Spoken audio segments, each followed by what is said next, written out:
Budi pun mengatakan seperti kayak berbicara sendiri, teman-teman. Kalau si Budi itu telah dibawa oleh Wewe Gombel. Assalamualaikum warahmatullahi wabarakatuh. Jumpa lagi dengan channel YouTube Jauda TV.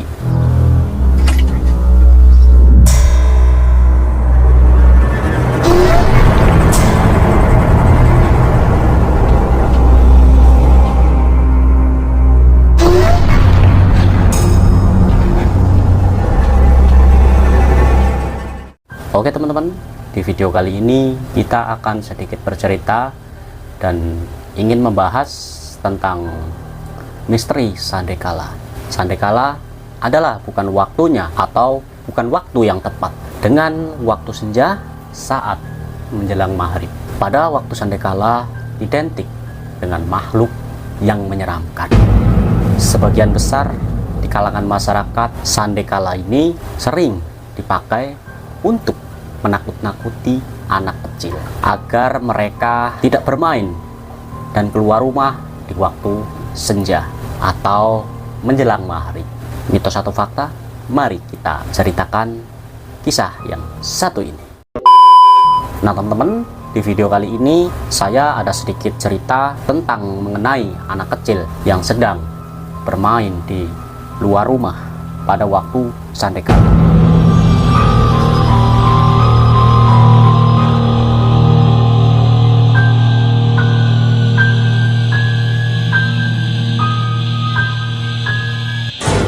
Pada suatu hari, ada salah satu anak kecil yang hidup bersama keluarganya di perdesaan atau di perkampungan, yaitu di wilayah Jawa Tengah. Sebut saja namanya Budi.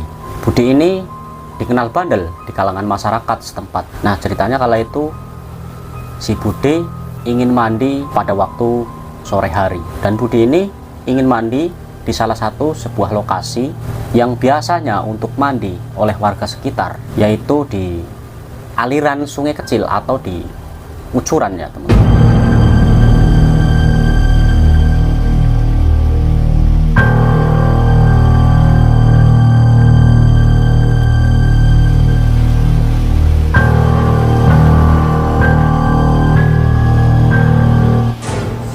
Tempat itu yang biasa untuk mandi oleh warga setiap harinya karena mereka hidupnya masih di pelosok, belum mempunyai kamar mandi. Biarpun ada air, di rumah pun masih pakai selang ya teman-teman. Dan lalu ditampung airnya di bak. Bak pun masih menggunakan bak karet ya teman-teman.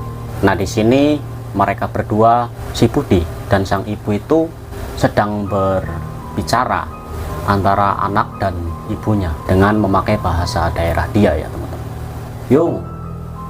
Yung garap pamit atus maring kalian kulon ya Yung. Lalu sang ibu pun menjawab perkataan si Budi. Lah kowe nak anak bae lo, emangnya kowe orang ngerti ki wis waktune wis garap maghrib, dalemaning Sandekala lo nak. Lalu sang Budi pun menjawab lagi kepada ibunya teman-teman. Lah wong anu pun sedela Yung, wong anu adus karo batire nang kalen. Si Budi pun menjawab seperti itu kepada ibunya teman-teman. Lalu sang ibu pun menjawab lagi kepada sang anaknya. Lah wong kowe wong anu nang omah pirang-pirang banyu kae, wong gari adus nang omah bae iki kepenak, ora usah maring kalen. Bukan apa-apa, biung ini khawatir. Sang ibu bilang seperti itu kepada si Budi. Namun karena si Budinya itu anaknya bandel, Budi pun tetap menolak dan tetap ingin mandi di salah satu pemandian itu teman-teman. Lalu kan orang manjung atau sang malah. Budi pun lalu menjawab seperti itu kepada ibunya teman-teman. Lalu pada akhirnya sang ibu pun mengizinkan si Budi untuk mandi di salah satu kucuran air atau di aliran sungai kecil ya teman-teman. Karena sang ibu itu saking sayangnya kepada anaknya, ibu pun tidak bisa ngomong apa-apa lagi teman-teman ya. Dan ibu pun harus menuruti apa kata si Budi. Lalu sang ibu pun berbicara lagi kepada sang anak tersebut, yaitu si Budi. Ya wis ngana adus tapi jasa suwe ya. Ya wis arep maghrib Sandekala bukan apa-apa nang kowe nak, biungnya khawatir nang rumah.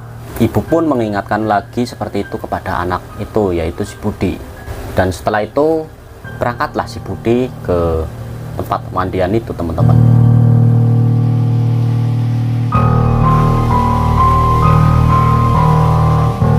Setelah itu sampailah si Budi ke tempat pemandian itu, teman-teman. Namun sesampainya di pemandian itu, temannya si Budi pun tidak ada yang datang sama sekali, karena waktu akan menjelang maghrib atau sandekala ya, teman-teman. Lalu setibanya di lokasi, Budi pun mengatakan seperti kayak berbicara sendiri, teman-teman. Lah, oh batir-batirku kok ora pada anak nang kene ya, wong mau jirene arep ngenteni nang kene kok ya. Si Budi pun berbicara sendiri di lokasi itu, teman-teman. Dan karena si Budi itu anaknya bandel, yang seperti saya katakan dari awal itu, Budi pun akan tetap mandi di tempat itu, teman-teman. Lalu si Budi pun itu mandi di tempat itu dan menikmati segarnya air pada waktu sore hari.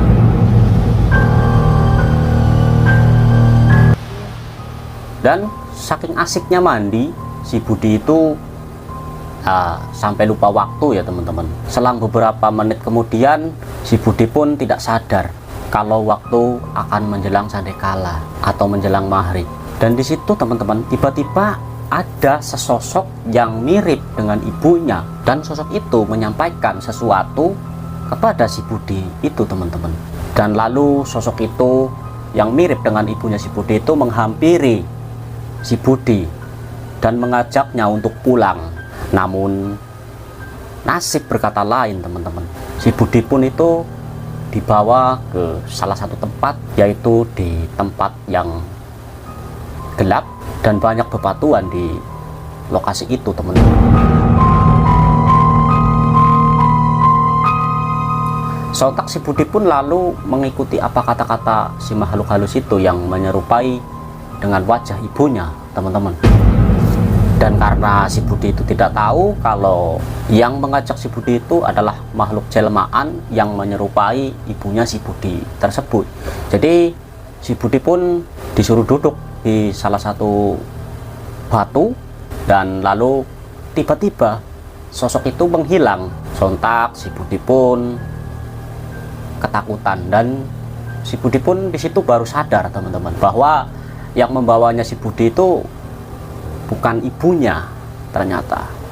Nah, karena si Budi itu sudah masuk ke perangkap mereka, jadi si Budi pun ingin keluar itu susah, teman-teman. Jadi ingin melangkahkan kaki dari lokasi itu tuh rasanya berat. Dan lalu Budi itu terdiam di batu itu sambil duduk, dan si Budi pun merasa kayak tidak sadar.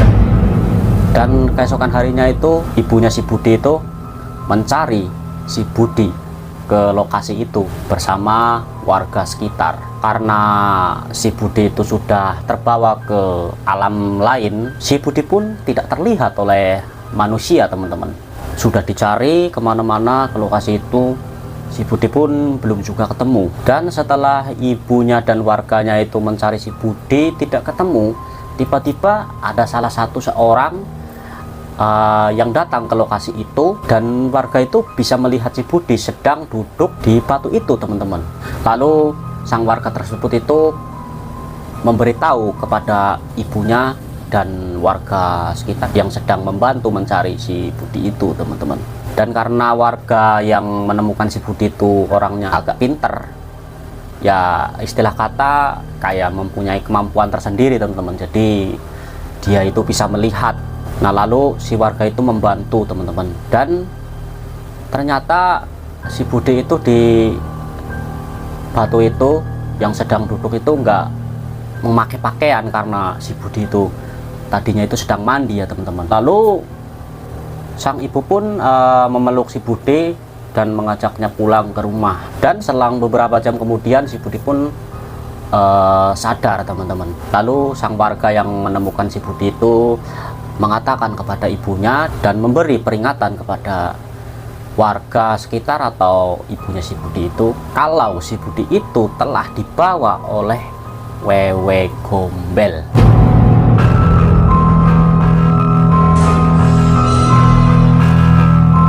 Jadi buat teman-teman semuanya yang masih percaya dengan hal-hal itu, ya monggo. Kalau yang tidak percaya ya monggo, itu menurut kepercayaan masing-masing. Dan memang cerita ini kerap terjadi kepada masyarakat di zaman dulu ya teman-teman.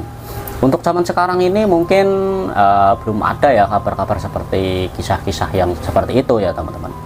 Itu cerita zaman dulu kayak gitu teman-teman. Dan oke, mungkin ceritanya cukup sekian teman-teman, dan gak usah panjang lebar. Ini hanya sekedar cerita dan sekedar masukan saja, bahwasanya kita hidup di perdesaan itu tidak boleh sembarangan atau sembrono. Kalau kata orang Jawa itu, jangan sembrono.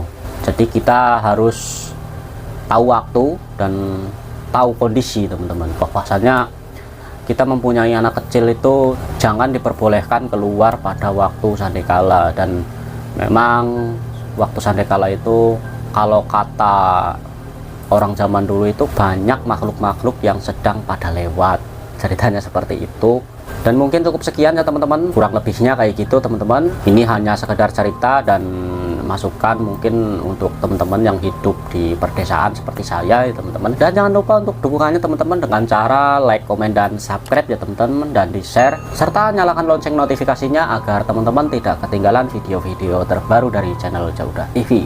Saya Jaudah TV, assalamualaikum warahmatullahi wabarakatuh.